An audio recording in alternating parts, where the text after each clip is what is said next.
Dance അറിയാത്ത ഒരാളാണ്. ഞാനൊരു ആക്ട്രസ് കൂടെയാണ്. പക്ഷേ ഞാനെല്ലാം അവാർഡ് പടത്തിൽ നായികയായതുകൊണ്ട് ഇതുവരെ ഡാൻസ് ചെയ്യേണ്ടി വന്നിട്ടില്ല. അപ്പോൾ എനിക്ക് ഒരു സ്റ്റെപ്പ് പോലും ചെയ്യാൻ അറിയാത്ത ഒരാളാണ്. സന്തോഷം കൊണ്ട് 10 വർഷങ്ങൾക്ക് ശേഷമാണ് ഞാനിങ്ങനെ ഒരു ക്രൗഡിലേക്ക് ഇറങ്ങിയിട്ട്, അതും ഒരു പൊളിറ്റിക്കൽ പാർട്ടിയുടെയും ഭാഗമായിട്ട് ഒരു കൗണ്ടിങ് ഡേയിൽ ഇരിക്കുകയോ ഒന്നും ചെയ്യാത്ത ഒരാളാണ്. പക്ഷേ ഇത് നമ്മളുടെയൊക്കെ ഒരു സ്വപ്നവും പ്രതീക്ഷയും ഒക്കെ ആണല്ലോ. അപ്പോൾ കേരളത്തിൽ ഇത്ര ഒരു ചേഞ്ച് വരണമെന്ന് ഒരുപാട് ആഗ്രഹിക്കുന്ന ഒരാളാണ്. ഞാനൊരു കട്ട മോദി ഫാനാണ്. അങ്ങനെയാണ് ശരിക്കും BJP കുറിച്ച് മനസ്സിലാക്കാൻ തുടങ്ങിയത് പോലും അവിടെ നിന്നാണ്. പിന്നെ കേരളത്തിലെ പ്രവർത്തനങ്ങൾ കൂടുതൽ സപ്പോർട്ട് ചെയ്യണമെന്ന് തോന്നി. കാരണം അത് കാലഘട്ടത്തിൻ്റെ ഒരു ആവശ്യമായിട്ട് തോന്നി. ഞാനൊരു സോഷ്യൽ വർക്കർ കൂടെയാണ്. അപ്പോൾ സ്വാഭാവികമായിട്ടും നമ്മൾ ഹ്യൂമാനിറ്റേറിയൻ വർക്ക്സ് ചെയ്യുന്ന നേതാക്കന്മാരെയാണ് ഇന്നത്തെ സമൂഹത്തിന് വേണ്ടത്. കാരണം സാധാരണക്കാരൻ്റെ പ്രശ്നങ്ങൾ അതിന് പരിഹാരം കാണുന്ന നേതാവാണ് വരേണ്ടത്. അത് ഏത് പാർട്ടിയിലായാലും. നമുക്ക് മറ്റ് പൊളിറ്റിക്കൽ പാർട്ടിക്കാരോട് വിരോധമൊന്നും ഉണ്ടായിട്ടല്ല. പക്ഷേ നമ്മളെ ഇത്രയും നാൾ എന്താണ് അവർ ചെയ്തുകൊണ്ടിരിക്കുന്നത്? അപ്പോൾ അതാണ്, അതിനൊരു മാറ്റം വരണം. അതിന് കറക്റ്റായിട്ടും ദേശീയ തലത്തിലുള്ളൊരു പാർട്ടി തന്നെ വരണം ഉറപ്പായിട്ടും. ഇതെന്താ വെച്ചാൽ അവർ പറഞ്ഞ എന്താണ്, നിങ്ങൾ പോയി ബാങ്കിൽ അക്കൗണ്ട് എടുക്കുമെന്നാണ് പറഞ്ഞത്. ബാങ്കിലൊക്കെ ഇഷ്ടംപോലെ അക്കൗണ്ട് ഉള്ളവരാണ് BJPക്കാർ, ഇവിടുത്തെ സാധാരണ പ്രവർത്തകരൊക്കെ. ഇനിയിപ്പോൾ ബാങ്കിൽ അക്കൗണ്ട് എടുക്കുമെന്ന് പറഞ്ഞിട്ട് ഒരു കളിയാക്കലിൻ്റെ ആവശ്യമില്ല. അക്കൗണ്ട് കേരളത്തിൽ തുറന്നു കഴിഞ്ഞു. എനിക്ക് തോന്നുന്നു അതൊരു വലിയൊരു സിഗ്നലാണ്. അതായത് ജനങ്ങൾക്ക് മാറാൻ തയ്യാറാണ്. തൃശ്ശൂരത്തെ ജനങ്ങളിൽ ബോധവാന്മാരാണ്. സാംസ്കാരിക നഗരിയായ തൃശ്ശൂരിലെ ആളുകൾക്ക് മാറാമെങ്കിൽ കേരളത്തിലെ മുഴുവൻ സംസ്ഥാനങ്ങളിൽ ഈ മാറ്റം ഉറപ്പായിട്ടും ഡെഫിനറ്റ്ലി വന്നിരിക്കും. അത് ഷുവറാണ്, ഡാം ഷുവർ.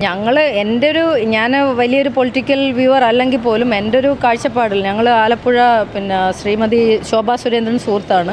ഞാൻ മാഡത്തിന് വേണ്ടി പ്രവർത്തിക്കാൻ വേണ്ടി തയ്യാറായിരുന്നു. ഞങ്ങൾ പോയി കണ്ടിരുന്നു.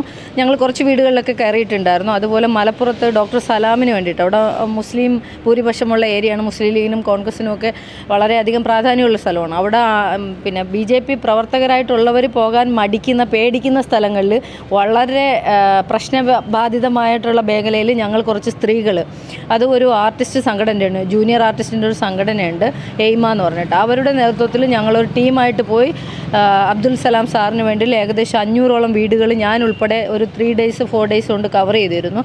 പിന്നീട് ഞങ്ങൾ രാജീവ് ചന്ദ്രശേഖർ സാറ് ട്രിവാൻഡ്രം ആയതുകൊണ്ട് തന്നെ ഇത്രയും കഴിവുള്ളൊരു നേതാവായതുകൊണ്ട് ജയിക്കണം എന്നുള്ള വലിയൊരു ആഗ്രഹമായിരുന്നു. കറണ്ട് മിനിസ്റ്ററായിരുന്നു. അപ്പോൾ അതുകൊണ്ട് തന്നെ തീർച്ചയായിട്ടും നമ്മൾ തിരുവനന്തപുരത്തെ ഒരുപാട് സ്ഥലങ്ങളിൽ ഏകദേശം 700ഓളം വീടുകൾ 2 ആഴ്ച കൊണ്ട് ഞങ്ങൾ കറങ്ങിയിരുന്നു ഇവിടെയും. അപ്പോൾ എൻ്റെ ഒരു ഭാഗത്തുനിന്ന് ഞാൻ ആദ്യമായിട്ടാണ് ഇങ്ങനെ ഒരു പ്രവർത്തനത്തിന് ഇറങ്ങുന്നത്. അപ്പോൾ സ്വാഭാവികമായിട്ടും എനിക്ക് പ്രതീക്ഷയുള്ള സ്ഥലങ്ങൾ അങ്ങനെ ഒരു 4-5 ഇടങ്ങളിലുണ്ടായിരുന്നു.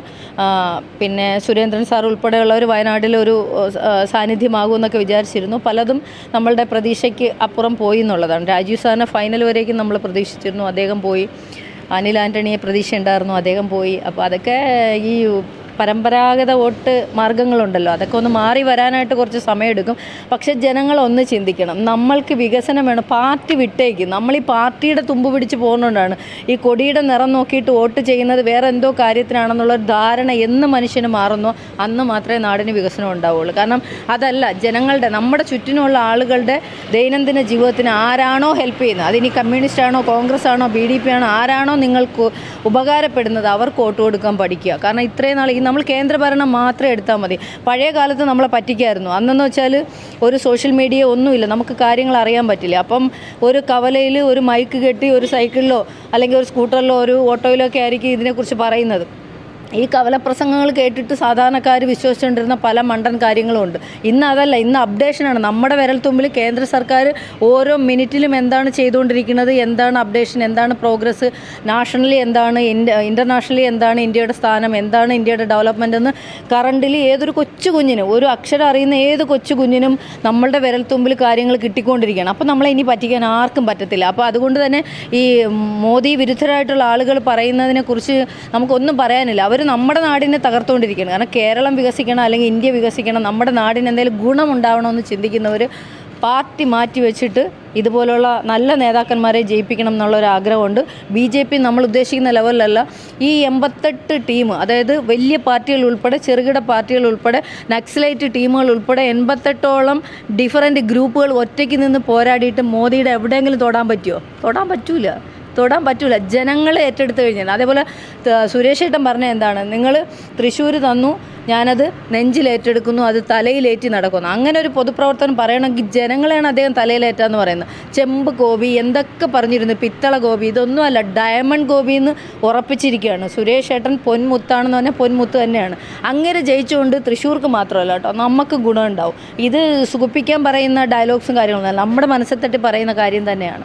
ഉറപ്പായിട്ട് തോൽവി ആർക്കാണ്? കമ്മ്യൂണിസ്റ്റുകാർക്കാണ് ഇപ്രാവശ്യത്തെ തോൽവി, ഇല്ലേ? ഒരേ ഒരു സീറ്റ്. നമ്മൾക്ക് അക്കൗണ്ട് തുറക്കുന്നത് ശരിയാണ്, ഒരു താമരയും വിരിയാതിരുന്ന ഒരു കേരളത്തിൽ ഒരെണ്ണം വിരിഞ്ഞതാണ് ഏറ്റവും വലിയ ഹാട്രിക് വിജയമെന്ന് ഞാൻ പറയും.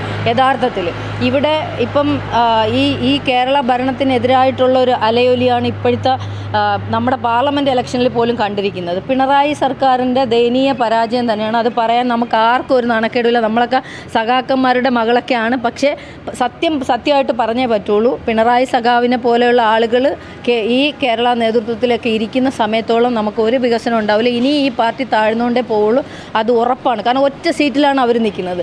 അവരെന്താണ് ഇപ്പോൾ കേരളത്തിലെ ജനങ്ങൾ വിലയിരുത്തുന്നത്? സഖാക്കളല്ലേ ഏറ്റവും കൂടുതലുള്ളത്. എന്തുകൊണ്ട് വോട്ട് കൊടുത്തില്ല? ആലത്തൂർ മാത്രമാണ് സഖാക്കളുള്ളത്. അപ്പോൾ ഇനി അത് തോൽവിയെക്കുറിച്ച് പഠിച്ചിട്ട് കാര്യമില്ല.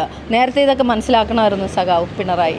കോൺഗ്രസിൻ്റെ ഇത് എന്ന് പറയുന്നത്, കോൺഗ്രസിൻ്റെ ഇപ്പോഴത്തെ വിജയം എന്താണെന്നറിയാമോ? ഈ നരേന്ദ്രമോദി അല്ലെങ്കിൽ BJP തകർക്കുക എന്നുള്ള, ഇവർ രണ്ടുപേരും ഇൻഡീസൊക്കെ ഉണ്ടല്ലോ, ഇൻഡി, അത് പലയിടത്തും ഇവിടെയും കേരളത്തിലും അതിൻ്റെ ഒരു എന്തായാലും അതിൻ്റെ ഒരു സ്പന്ദനം ഉണ്ടാവും. ഇവർ ഈ അതിർത്തിക്കപ്പുറം പാലക്കാട് കഴിഞ്ഞാൽ ഇവർ രണ്ടും ഒന്നാണല്ലോ.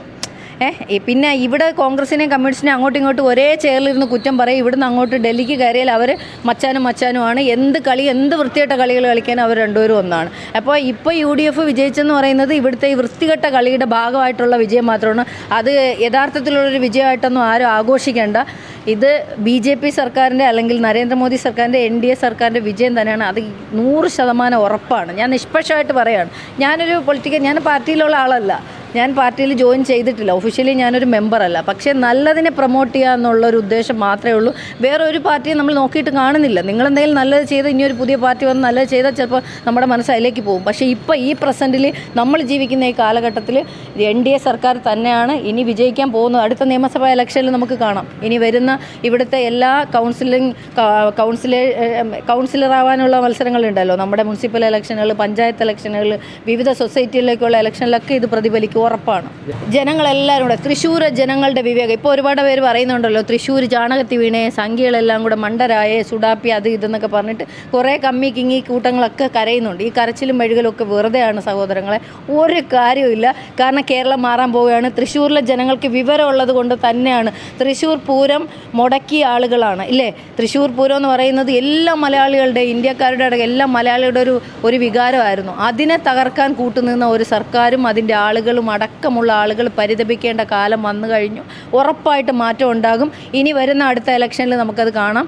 കേരളം മാറി ചിന്തിക്കും. എല്ലാ ജനങ്ങളും മാറ്റം ആഗ്രഹിക്കുന്നുണ്ട്. സ്ത്രീകളുടെ വികസനം, കുട്ടികളുടെ വികസനം, വിദ്യാഭ്യാസം, നമ്മുടെ റോഡ് വികസനങ്ങൾ, IT മേഖലയിലെ ഉന്നതി, അങ്ങനെ ഒരുപാട് മേഖലയിൽ പുരോഗതി മാത്രം നൽകാൻ കാത്തിരിക്കുന്ന ഒരു NDA സർക്കാരാണ്. മൂന്നാമത് വന്നല്ലോ, ആരൊക്കെയോ പറഞ്ഞല്ലോ വരില്ല, എവിടെയൊക്കെ പോവും. പിന്നെ അവിടെ വിവേകാനന്ദ പാറയിൽ മോദിജി പോയിരുന്നപ്പോൾ പറഞ്ഞു, എന്തെല്ലാം കമൻറ്റുകളായിരുന്നു, വായിച്ച് നമുക്ക് ചിരിയും സങ്കടമൊക്കെ വന്നു.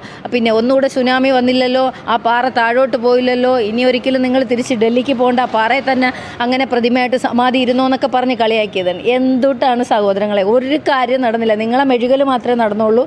കാരണം അവർ ഇപ്പോഴും മൂന്നാം മോദി മന്ത്രിസഭയിലേക്കുള്ള തയ്യാറെടുപ്പുകളിലാണ്. നിങ്ങൾ സത്യപ്രതിജ്ഞ കണ്ട് സന്തോഷിക്കും. അതുകൊണ്ട് അനാവശ്യ ഡയലോഗിലൊന്നും ഒരു കാര്യമില്ല. നിങ്ങൾ മാറിയാൽ നിങ്ങൾക്ക് നിങ്ങളുടെ കുടുംബത്തിനും കൊള്ളാം. കൊടിയുടെ കളറൊന്ന് മാറ്റാൻ വേണ്ടി ശ്രമിക്കുക. എനിക്ക് അതേ പറയാനുള്ളൂ. കേരളം മാറും.